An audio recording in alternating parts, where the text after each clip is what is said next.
प्रधानमंत्री नरेंद्र मोदी के बटन दबा के इनॉग्रेशन करने के बाद पूरे देश भर में कोरोना वैक्सीन का पहला चरण शुरू हो गया है।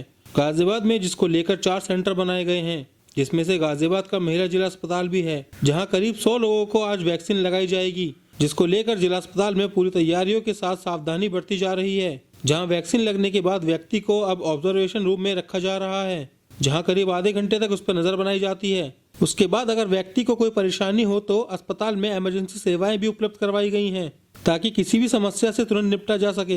हालांकि डॉक्टर भी मानते हैं कि वैक्सीन काफी हद तक कारगर साबित है, जिसको लेकर वैक्सीनेशन का काम शुरू हो गया है और सबसे पहले स्वास्थ्य कर्मियों और बुजुर्ग लोगों को टीकाकरण का काम किया जाएगा, जिसमें आज गाजियाबाद में महिलाओं को टीकाकरण किया गया। हालांकि महिलाएं मानती हैं कि लोगों में इस बात का भय बना हुआ है कि कोरोना का टीका लगने से किसी तरह की कोई परेशानी होगी, लेकिन सरकार ने और डॉक्टरों ने इसकी पूरी निगरानी रखी है और वैक्सीन लगने के बाद उन्हें आधे घंटे तक ऑब्जर्वेशन में रखा जा रहा है, ताकि उन्हें किसी भी तरह की कोई समस्या ना हो। और वैक्सीन लगवाने के बाद लोग अपील भी कर रहे हैं कि इससे किसी भी तरह की कोई परेशानी नहीं है और अपनी बारी आने पर सबको वैक्सीन जरूर लगानी चाहिए। कोई डरने की जरूरत नहीं है, बहुत ही आराम से टीका लगा सकते हैं। मैं चाहूँगी कि पब्लिक में जो भी भ्रम है, जो भी अफवाहें सुन रहे हैं, उस पर ध्यान डालें और सभी अपना टीका करें। अभी आपने टीका लगवा के आप आए, कितना समय हो गया? कुछ परेशानी किसी तरह की कोई आपको लगी अभी तक? मैं 30 मिनट्स के लिए ऑब्जर्वेशन रूम में बैठी थी, किसी तरह की कोई भी परेशानी मैंने महसूस नहीं। टीके से भय नहीं होना चाहिए था, भय तो कोविड-19 डिजीज़ से होना चाहिए था। वो हमने 1 साल से सब फेस ही किया है, उसमें स्ट्रगल पूरा किया ही है। आपने देखा ही होगा पहले, है ना। और कोविड पेशेंट्स में बराबर ड्यूटी भी की है, तो सेफ है, इफेक्टिव है। गाजियाबाद से जुड़े ईस्टर्न पेरिफेर हाईवे पर आज कोहरे के चलते एक के बाद एक 24 गाड़ियां आपस में टकराईं, जिसमें कुछ ट्रक और बसों के साथ साथ निजी वाहन भी शामिल थे। आपको बता दें कि आज सुबह से ही पूरे एनसीआर में घना कोहरा छाया हुआ था, जिसके बाद से ईस्टर्न पेरिफेर हाईवे पर कोहरे की बड़ी चादर छाई हुई थी, जिसकी वजह से एक बड़ी सड़क दुर्घटना हुई और कई गाड़ियां आपस में टकराईं, जिसमें दिल्ली के कांस्टेबल की सड़क दुर्घटना में मौत भी हो गई। बताया जा रहा है कि इस वैगनर गाड़ी में वह सवार थे और गाड़ियों के आपस में टकराने से उनकी गाड़ी बीच में फंस गई और ट्रक के नीचे आने की वजह से उनकी मौके पर ही मौत हो गई।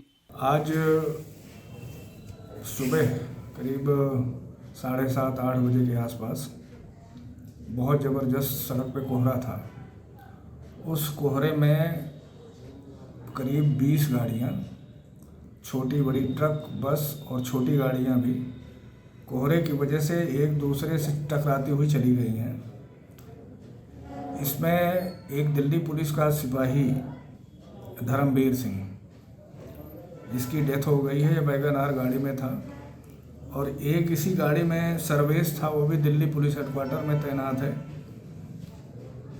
उसको चोटें आई थी, उसको अब विनायक अस्पताल भेजा गया है इलाज के लिए।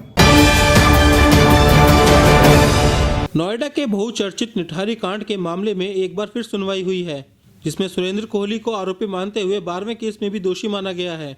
हालांकि इससे पहले 11 केसों में सुरेंद्र कोहली को फांसी की सजा सुनाई जा चुकी है। कोहली को फांसी के तख्ते पर तब तक लटकाया जाएगा जब तक उसकी मौत न हो जाए। गाजियाबाद की विशेष सीबीआई अदालत ने निठारी कांड के आरोपी नौकर को 12वें मामले में भी सजाए मौत की सजा सुनाई है। ये बात सही है कि ये 12वां केस था जो न्यायालय में आज तय हुआ है, निर्णित हुआ है, और इन सभी 12 के 12 केसों में ट्रायल कोर्ट ने अभियुक्त सुरेंद्र कोहली को डेथ सेंटेंस की सजा दी है। आदेश दिया है कि उसको फांसी पर जब तक लटकाया जाए जब तक उसकी मृत्यु न हो जाए। केंद्र सरकार द्वारा लाए गए कृषि कानून को लेकर अन्नदाताओं का आंदोलन जारी है। अन्नदाता मांग कर रहे हैं कि केंद्र सरकार कृषि कानूनों को वापस ले और एमएसपी की गारंटी को लेकर कानून बनाए। जब तक यह मांगे केंद्र सरकार नहीं मानेगी, तब तक दिल्ली की दहलीज से वापस गांव नहीं लौटेंगे। किसान नेता भी साफ कह चुके हैं कि यह सरकार के साथ आर पार की लड़ाई है। आंदोलन में किसान अब परिवार के साथ पहुंचने लगे हैं। गाजीपुर बॉर्डर पर चल रहे किसान आंदोलन में ट्रॉली में बैठकर 2 छात्र पढ़ते नजर आए। कक्षा 12वीं में पढ़ने वाले छात्र विशाल ने बताया कि जितनी जरूरी पढ़ाई है उससे कहीं ज्यादा जरूरी आंदोलन है, क्योंकि यह आंदोलन किसानों के भविष्य की लड़ाई है। ऐसे में अब आंदोलन में रहकर ही बोर्ड की परीक्षाओं की तैयारी की जा रही है। अब घर वापस जब ही लौटेंगे जब केंद्र सरकार कृषि कानूनों को वापस ले लेगी।